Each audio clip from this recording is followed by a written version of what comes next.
के पार्ट में हमने डिफरेंट टॉपिक्स को डिस्कस किया था और कैसे हम अपने हेरिटेज को प्रिजर्व और कंजर्व कर सकते हैं उसके बारे में पढ़ा था। कौन कौन से स्टेप्स गवर्नमेंट की तरफ से भी उठाए गए उसके बारे में भी हमने डिस्कस किया था। आज हम उसी चैप्टर को आगे फर्दर कंटिन्यू कर रहे हैं, तो चलो शुरू करते हैं। Ancient memorials and archaeological sites and remains act.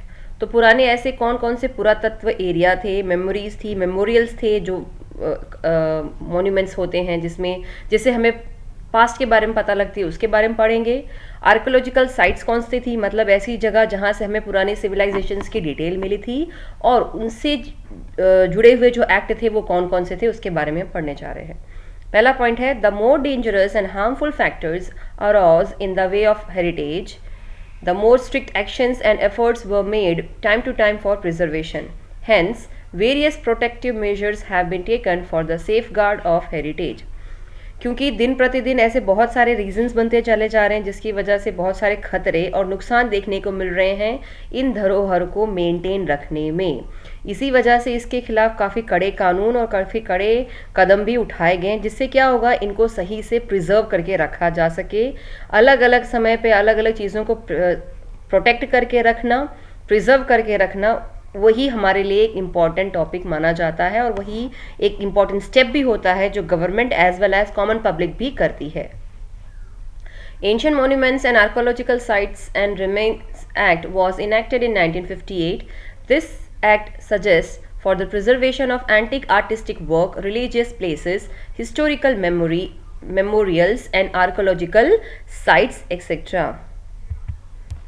Second point में क्या बताया जा रहा है, जो भी पुराने हमारे मॉन्यूमेंट्स थे या जो भी आर्कियोलॉजिकल साइट्स थी जहाँ पे एक्सकवेशन का काम किया गया है, ये सब चीज़ें जो थी वो शुरू करवाई गई थी। लागू कब करवाई गई थी, इनेक्टेड करवाया गया था 1958 में।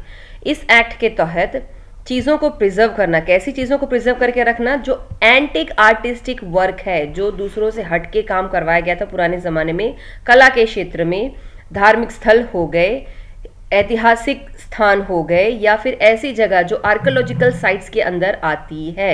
आर्कियोलॉजिकल साइट्स जैसे आपने इंडस वैली सिविलाइजेशन के बारे में पढ़ा होगा। अब वो पढ़ा हमने कैसे, क्योंकि ऐसे ही कुछ आर्कियोलॉजिकल डिपार्टमेंट्स के जो साइंटिस्ट थे, जब उन्होंने उस चीज़ को स्टडी किया, रिसर्च किया, खोद काम किया, तो वहाँ से कुछ ऐसे उनको रिमेन्स मिले जो हमें बताते थे कि उस समय के लोग का रहन सहन, खान पान कैसे होता था।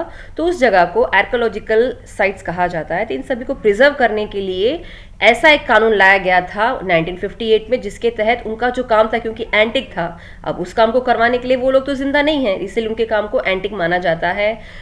रिलीजियस प्लेसेस जो थे, हिस्टोरिकल मेमोरियल्स थे, ये आर्कियोलॉजिकल साइट्स जो थी, उसको प्रिजर्व करने का काम शुरू करवाया गया।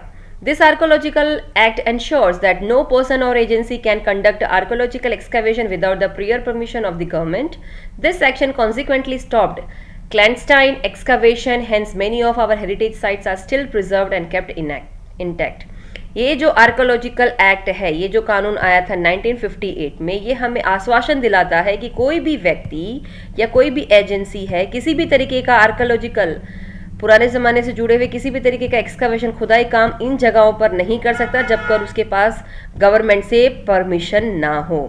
ये एक्शंस जो हैं वो सीधे सीधे रोक लगाता है, लगाम लगाता है, जो ऐसी जगहों पे जा कर के उस जगह को खोदने का काम करते हैं। पुरातत्व विभाग जो है वो इन चीज़ों को करने के लिए अलाउ नहीं करता है।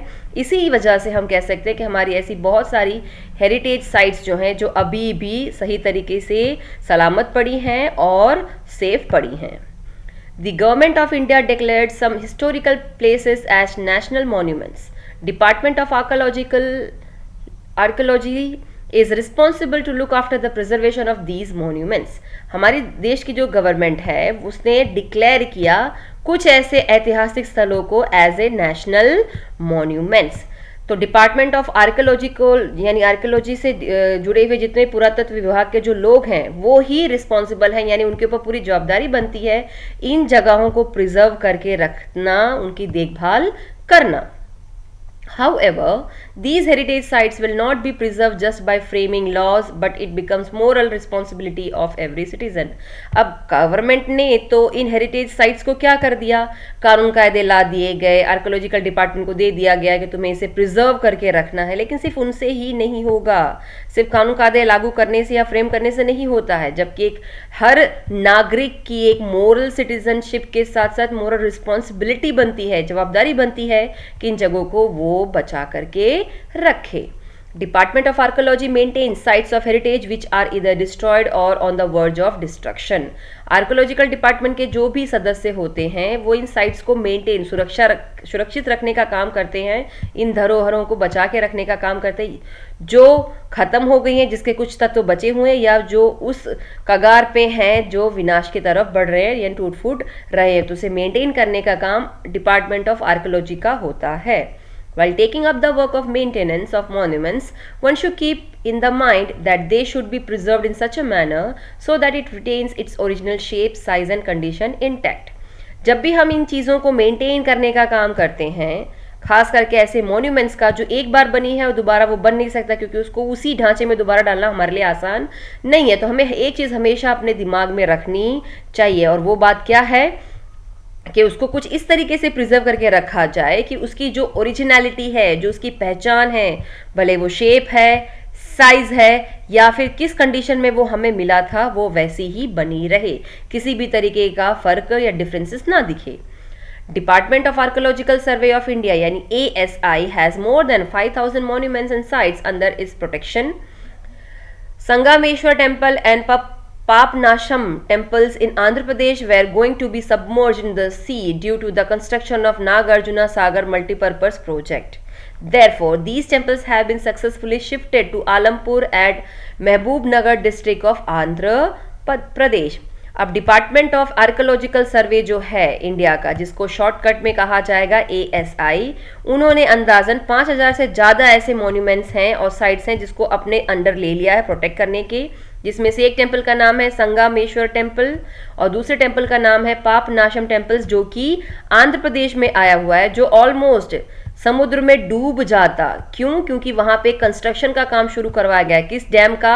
एक मल्टीपर्पस प्रोजेक्ट का, जिसका नाम है नागार्जुन सागर मल्टीपर्पस प्रोजेक्ट. इस प्रोजेक्ट की वजह से ये जो टेम्पल्स थे ये पानी में डूब जाते, लेकिन एक कड़े कदम और एक अलर्ट नागरिक होने के नाते, एक अलग डिपार्टमेंट से होने के नाते, आर्कोलॉजिकल सर्वे के होने के नाते, उन्होंने इसको बहुत ही सक्सेसफुल तरीके से इन मंदिर को क्या कर दिया, शिफ्ट करके कौन सी जगह पे ले गए हैं, आंध्र प्रदेश में ही आलमपुर नाम की एक जगह है महबूब नगर डिस्ट्रिक्ट में, इन्होंने वहां पे बहुत ही सेफली शिफ्ट कर दिया, वरना वो दोनों मंदिर का भी नामो निशान बचता नहीं. Then Taj Mahal of Agra is one of the 7 wonders of the world. Agra का ताजमहल तो हर कोई जानता है, जो कि 7 अद्भुतों में से, अजूबों में से एक अजूबा माना जाता है पूरे विश्व में.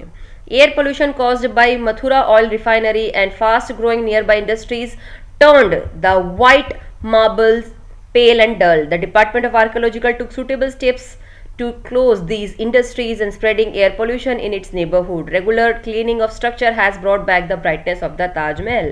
अब ताजमहल की जो पहचान है वो क्या है? उसकी कंस्ट्रक्शन में यूज किए गए जो मार्बल हैं, जो कि वाइट कलर से बनवाए गए हैं. अब क्योंकि जहां पर ये ताजमहल आया हुआ है वहां पे काफी ज्यादा वायु प्रदूषण फैला हुआ है, वो भी मथुरा ऑयल रिफाइनरी की वजह से, और पास में क्योंकि बहुत सारी इंडस्ट्रीज भी बहुत ज्यादा डेवलप होती चली जा रही, खुल रही थी, तो मार्बल का जो कलर था वो फीका पड़ गया था, डल हो गया था. तो डिपार्टमेंट ऑफ आर्कोलॉजिकल ने क्या किया, उन्होंने इस एरिया को कंप्लीटली बंद करने के लिए, ताजमहल की सुंदरता को बनाए रखने के लिए, इस एयर पोल्यूशन को बंद करने के लिए उन्होंने उस इंडस्ट्रीज पे रोक लगा दी और टाइम टू टाइम साफ सफाई रखी गई, उसको चमकाने का काम किया गया, जिसकी वजह से आज वापस ताजमहल अपने असली रंग में चमका, उसकी जो सुंदरता थी वो वापस आ गई है. Now next topic, our role in the preservation of the museum.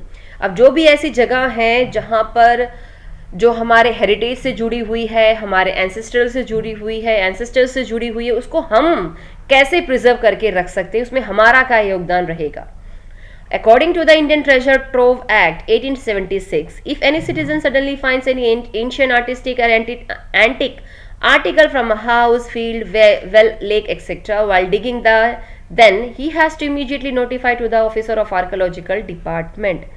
एक कानून है इंडियन ट्रेजर ट्रूव एक्ट, जो कि 1876 में लाया गया था. उस कानून के तहत अगर कोई नागरिक कभी उसको किसी पुराने ज़माने से जुड़ी हुई कोई आर्टिस्टिक पीस मिल जाता है, कोई एंटिक आर्टिकल मिल जाता है, चीज़ें मिल जाती हैं अपने घर से, अपने घर के आसपास की ज़मीन से, पानी से, नदी से, तालाब से, तो उनको तुरंत इमीडिएटली किसको इन्फॉर्म करना होगा? Officer of archaeological department. With this small effort they can preserve valuable things which could have been lost due to the carelessness. Government has tried to obtain information regarding personal or private museums consisting expensive artistic pieces under the Act of 1972. अभी यहाँ पे क्या बताया जा रहा है? इस छोटे कदम से, है तो बहुत सिंपल सी चीज़, आप आसानी से प्रिजर्व करके रख सकते हो बहुत ही अमूल्य चीज़ें जो हमारे लापरवाही की वजह से या केयरलेसनेस की वजह से खोज सकती थी. गवर्नमेंट ने ऐसे बहुत सारी कोशिशें की हैं, इंफॉर्मेशंस गैदर की है जो किसी को पर्सनल एरिया से या प्राइवेट एरिया से पाई हैं या ऐसी जगह से मिली है जिन्होंने उनको ले जा करके गवर्नमेंट म्यूजियम्स में या प्राइवेट म्यूजियम्स में छुपाने का, रखने का और शो में रखने का काम कर दिया, जिससे क्या होगा? उसकी जो वैल्यू है वो बनी रहेगी, टूरिस्ट भी उनको देखने के लिए आते रहेंगे और वो एक कानून के तहत प्रिजर्व करने का काम शुरू किया गया है जो 1972 में लागू किया गया था. Systematically archived documents corresponding to each state provides better guidance to the historians and researchers. Museums performs important task of preserving valuable things carefully. The best examples of the museums are given below.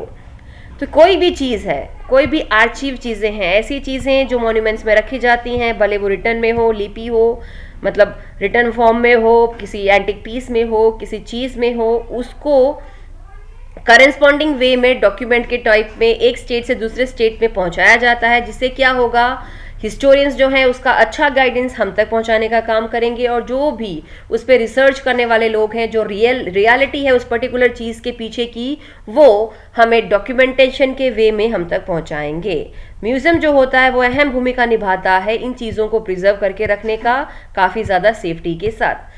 सबसे best examples यहाँ पे कुछ museums के बारे में दिए गए हैं जो कि एक चार्ट में आपको नज़र आएगा, जिसके बारे में हम ज़्यादा डिटेल में बात नहीं करेंगे, लेकिन नेशनल म्यूज़ियम हो गया, इंडियन म्यूज़ियम हो गया, ये कुछ म्यूजियम्स के नाम हैं, किस शहर में है और कौन से स्टेट में है, उसके बारे में यहाँ पर दिया गया है. It is a combined duty of a general public and government to generate awareness towards the preservation and protection of the museum. अब म्यूजियम में भी जो लोग घूमने जाते हैं तो सिर्फ गवर्नमेंट की ड्यूटी नहीं बनती, ये एक सामान्य जनता की भी ड्यूटी बनती है कि लोगों में जागरूकता लाना, उनको बताना कि कैसे चीज़ों को प्रिजर्व करना चाहिए, कैसे उनको चीज़ों को टूटने से हमें बचाना चाहिए. Next topic is our role in the preservation of heritage. अब हमारी भूमिका क्या है हेरिटेज को बचा करके रखने में? If the central and state governments, UNESCO and NGOs are performing their duties to preserve our valuable heritage, then as individuals, one should play an effective role in that direction. Teachers in the schools and colleges should impart the knowledge of India's glorious heritage. Students as well as common public should gain the knowledge of unfamiliar places, monuments, ancient remains, sites, etc. Central government है या state government है या UNESCO है या फिर NGOs हैं, इनके अलावा जो बाकी के सामान्य जनता है, ये उनका भी काम होता है, उनका भी रोल है कि वो किस तरीके से अपने वैल्यूएबल हेरिटेजेस को, अपनी धरोहरों को बचा करके रख सकें. स्कूल में शिक्षक और कॉलेज में भी जो टीचर्स हैं वो बच्चों तक ये नॉलेज पहुंचाएं कि हमारी ये जो अद्भुत जो हमारी धरोहर है उसको हमें मेंटेन करके उसको बचा करके चलना है. बच्चों के साथ साथ जो कॉमन पब्लिक है उनको भी इस चीज़ की जानकारी होनी चाहिए, उन जगहों के बारे में जिसके बारे में वो जानते ही नहीं है, उन मॉन्यूमेंट्स के बारे में, एंशियंट रिमेन साइट्स के बारे में कि हमें कैसे उनको प्रोटेक्ट करके चलना चाहिए. उनको ये भी पता होना चाहिए कि प्रिजर्वेशन कैसे करना है, उनको प्रोटेक्ट करना है, उनको मदद भी करनी चाहिए. Everyone should take care of these monuments by preparing the list of all heritage sites. Valuable things should not be destroyed, broken or stolen. Schools, colleges and NGOs should conduct programs like visit to the historical places and sites, speeches, exhibitions, discussions, seminars, etc. to create awareness towards the preservation of heritage.